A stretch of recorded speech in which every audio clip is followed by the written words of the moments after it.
Hello friends, हम लोग अपना क्लास 10 के लेक्चर को देख रहे थे, यानी कि डाइजेस्टिव सिस्टम हम लोगों ने पढ़ा था।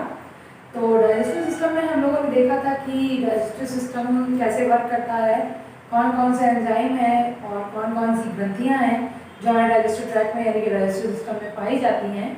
तो आज हमने यहाँ पे कुछ क्वेश्चंस रिलेटेड उसी से रिलेटेड दिया है यहाँ पे, जिसको हम आपको समझाएंगे भी और आपसे कुछ क्वेश्चंस के आंसर भी लेंगे।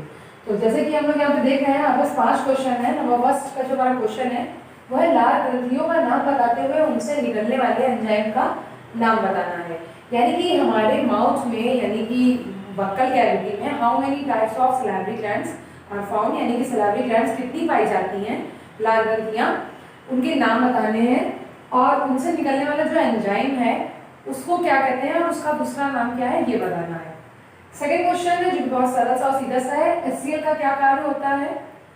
ये सारे क्वेश्चन आपको 70% क्वेश्चन तो आपको एक दो क्वेश्चन तो आपको एग्जाम में मिल ही जाएंगे। जैसे कि ये क्वेश्चन बोर्ड एग्जाम में मिल जाएगा, ये क्वेश्चन मिल जाएगा बोर्ड एग्जाम में, और ये क्वेश्चन तो पक्का ही मिलेगा आपको बोर्ड एग्जाम में, और ये क्वेश्चन भी मिलेगा। बट ये क्वेश्चन इस तरह से नहीं मिलता है HCl का कार्य बताइए। इस क्वेश्चन को थोड़ा सा अलग टाइप से पूछा जाता है कि जो जठर ग्रंथियों में HCl होता है उसका क्या कार्य होता है, तो ये पूछ सकता है उसमें। तो HCl का कार्य बताना है। थर्ड क्वेश्चन है रसांकुर कहाँ पाए जाते हैं, यानी कि विलाई की बात हो रही है, कहाँ पाए जाते हैं। फोर्थ क्वेश्चन है अग्नाशय से निकलने वाले एंजाइम का नाम बताना है, यानी कि जो अग्नाशय है, पैनक्रियाज है, उनसे जो भी पैनक्रियाटिक जूस निकलता है, ये पैनक्रियाटिक एंजाइम जो भी निकलते हैं वो कितने प्रकार के होते हैं, क्या क्या स्रावित करते हैं और किस किस चीज को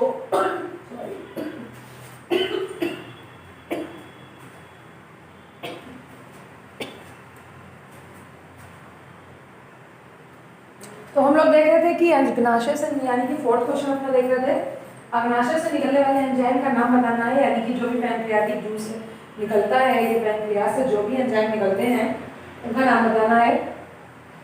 प्लस जो लास्ट क्वेश्चन है हमारा क्वेश्चन नंबर 5 वो है जठर रस क्या होते हैं, यानी कि जठर रस क्या होते हैं और कहाँ से स्रावित होते हैं, तो इन सब के बारे में हमें देखना है। तो चलिए देखते हैं अपना सबसे पहला क्वेश्चन, और सबसे पहले क्वेश्चन का आंसर आपको कमेंट बॉक्स में मिल जाएगा क्योंकि उसको हम लोग पहले ही दे चुके हैं। तो लाल ग्रंथियां जो होती है मनुष्य में वो हम लोग जानते हैं कि 3 टाइप्स की होती है, कर्णमूल, अधोजीवा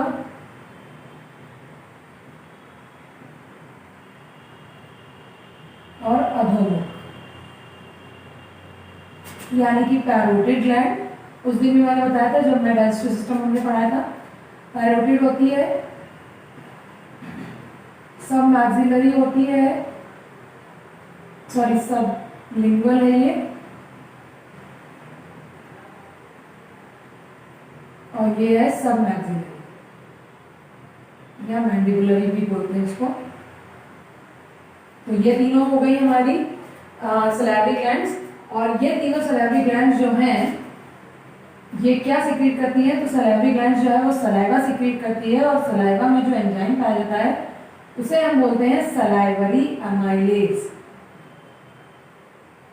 ये एंजाइम होता है और इसी एंजाइम को हम लोग टाइलिन भी बोलते हैं। तो ये हो गया हमारे पहले क्वेश्चन का आंसर। सेकंड क्वेश्चन है HCl का कार्य बताइए। तो HCl जैसे कि आप लोग जानते हैं हमारे स्टमक में पाया जाने वाला एक जठर रस है, जो कि हमारे स्टमक में पाया जाता है, और स्टमक में पाए जाने के कारण इसका जो वर्क है वो मेनली वर्क ये है कि फूड में जितने भी बैक्टीरिया हैं उन्हें किल करता है, प्लस उन्हें क्या बनाता है, उन्हें एसिडिक बनाता है। तो ये है HCl का वर्क। फिर थर्ड क्वेश्चन है हमारा रसांकुर कहाँ पाए जाते हैं, विलाई जिसको बोलते हैं। तो जो विलाई है वो आप लोग जानते हैं कि ये 2 जगह पाए जाते हैं। जब हम लोगों ने ग्रासनाल का चित्र बनाया था, यानी कि ग्रासनाल में जो क्रमकुंचन पेरिस्टाल्सिस मूवमेंट हो रहा था, जिसको बोलते हैं क्रमकुंचन गति, एक बार फिर से देख लेते हैं क्या होता है पेरिस्टाल्सिस मूवमेंट। तो पेरिस्टाल्सिस मूवमेंट में ये था कि जो भी हम खाना खाते हैं तो वो हमारी ये आहार जो हम खाना खाते हैं तो वो उस पर इस तरह से कुछ ब्रश टाइप का बना होता है, जिस पर ये ब्रश टाइप के छोटे छोटे हेयर्स लगे होते हैं, और इन हेयर्स को हम लोग क्या बोलते हैं, विलाई बोलते हैं, यानी कि रसांकुर बोलते हैं। और इनका वर्क क्या होता है, ये भोजन को यानी कि फूड को आगे खिसकाने का काम करते हैं।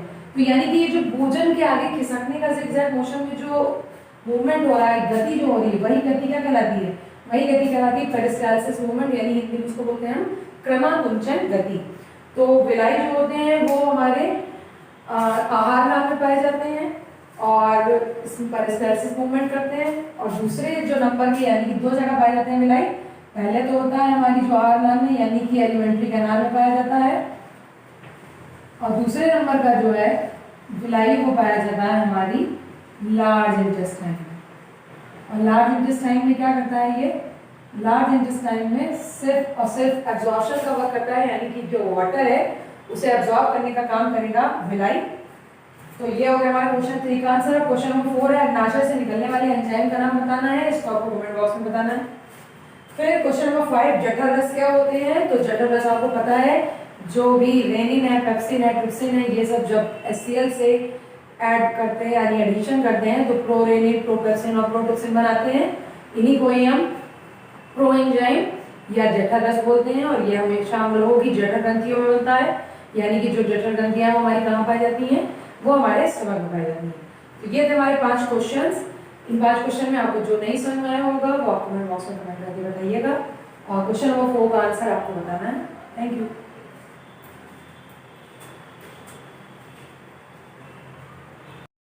तो चलिए हम अपना आगे का वीडियो देखते हैं। तो अभी हम लोगों ने 5 क्वेश्चन सॉल्व किए, अब हम लोगों को 5 क्वेश्चन और सॉल्व करने हैं। तो 5 क्वेश्चन हमें कुछ इस तरह से दे दिए हैं। पहला क्वेश्चन है लैंगरहैंस की द्वीपिकाएं कहाँ पाई जाती हैं, यानी कि आइसोलेट ऑफ लैंगरहैंस कहाँ पाया जाता है। ये बिल्कुल नया क्वेश्चन है आप लोगों के लिए, क्योंकि इसका मैंने अभी तक कहीं भी आपको अभी भी कहीं भी डिस्क्राइब इसको किया नहीं है। और जो क्वेश्चन इससे रिलेटेड आया था उसका भी आंसर मैंने आपसे कह दिया कि कमेंट बॉक्स में आप करिएगा। तो फिलहाल आपको हम बता देते हैं थोड़ा सा कि लैंगरहैंस की जो द्वीपिकाएं हैं वो अग्नाशय यानी कि पैंक्रियाज में पाई जाती हैं। तो पैंक्रियाज में पाई जाने वाली लैंगरहैंस की द्वीपिकाओं को बोलते हैं आइसलेट ऑफ लैंगरहैंस।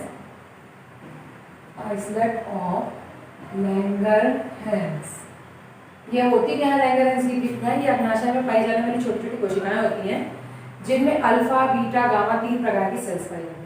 अल्फा जो होती है वो अल्फा सेल जो होती हैं वो अलग होती हैं, बीटा सेल अलग होती है, गामा सेल्स अलग होती है। ये तीनों सेल ही क्या होती हैं? ये अलग अलग सेल्स होती हैं और ये अलग अलग सेल अपने एंजाइम को स्रावित करती हैं। यानी कि अल्फा सेल जो है वो अलग एंजाइम स्रावित करेगी, बीटा सेल जो है वो अलग सेल स्रावित करेगी, और जो गामा सेल है वो अलग सेल स्रावित करती है। तो जो हमारी अल्फा सेल होती है वो ग्लूकेगॉन हार्मोन को स्रावित करती है, और इंसुलिन नामक हार्मोन जो होता है वो इसी के नियंत्रण से होता है। तो ये होता है। और दूसरी जो हमारी बीटा सेल होती हैं वो भी अल्फा सेल हमारी जो होती हैं वो इंसुलिन नामक हार्मोन बनाती हैं, और जो बीटा सेल होती हैं तो जो अल्फा सेल होंगी वो हमारा इंसुलिन का हार्मोन को स्रावित करेगी, यानी कि अल्फा सेल जो होगी वो इंसुलिन बनाएगी। जो बीटा सेल होती है हमारी, बीटा ऐसे होता है, ये ग्लूकेगॉन को स्रावित करती है, ग्लूकेगॉन हार्मोन होता है। और जो हमारी गामा सेल होंगी वो हेपेटोटॉक्सोनिन को स्रावित करती है, हेपेटोटॉक्सोनिन। तो ये 3 एंजाइम होते हैं जो कि अल्फा, बीटा, गामा से निकलते हैं और वो आइसोलेट ऑफ लैंगरहैंस यानी कि लैंगरहैंस की द्वीपिकाओं में पाए जाते हैं। होता क्या है इसका वर्क? क्यों हमने इसको दिया क्वेश्चन? ये इसलिए दिया है क्योंकि जो इंसुलिन एक हार्मोन है, अगर इंसुलिन हार्मोन हमारे ब्लड में बढ़ जाता है तो क्या होता है? इंसुलिन हार्मोन की वजह से हमें मधुमेह यानी कि शुगर जो हो जाता है वो इसी की वजह से हो जाता है। इसीलिए कहा जाता है कि जब इंसुलिन का इंजेक्शन लगता है शुगर में, तो इंसुलिन जब बढ़ जाती है यानी कि शुगर जब बढ़ जाती है तो इंसुलिन का इंजेक्शन लगता है। तो ये 2 हो गए क्वेश्चन हो गए हमारे। पहला क्वेश्चन हो गया जिसमें 3 सेल्स पाई जाती है आइसोलेट ऑफ लैंगरहैंस में, alpha, beta and gamma. Alpha cell जो है वो हमारी इंसुलिन को स्रावित करती है, बीटा सेल जो हमारी ग्लूकेगॉन को, और गामा सेल जो होगी वो हेपेटोटॉक्सिन को स्रावित करती है।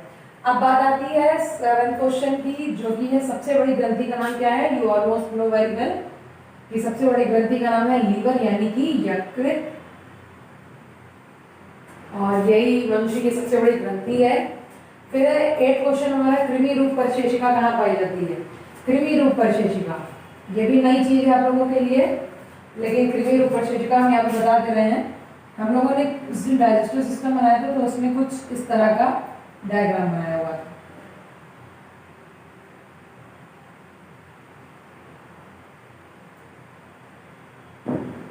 ये डायग्राम कुछ इस तरह से होता है, जैसा कि आप लोग देख रहे होंगे। तो ये हमने जो इस समय डायग्राम बनाया हुआ है वो है हमारा डायग्राम बड़ी आंत का, ठीक है। तो ये है लार्ज इंटेस्टाइन, जिसको बृहदांश बोलते हैं।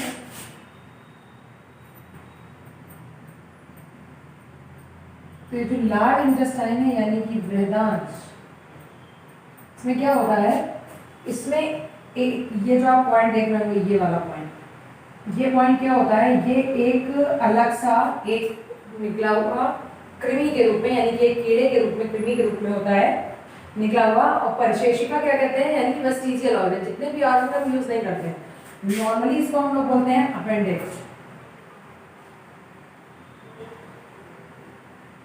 ये अपेंडिक्स है और इसे ही कृमि रूप परिशेषिका कहते हैं। और कृमि रूप परिशेषिका क्वेश्चन पूछा गया कहाँ पाई जाती हैं, तो कृमि रूप परिशेषिका जो है हमारी वो बृहदांश यानी कि लार्ज इंटेस्टाइन में पाई जाती हैं।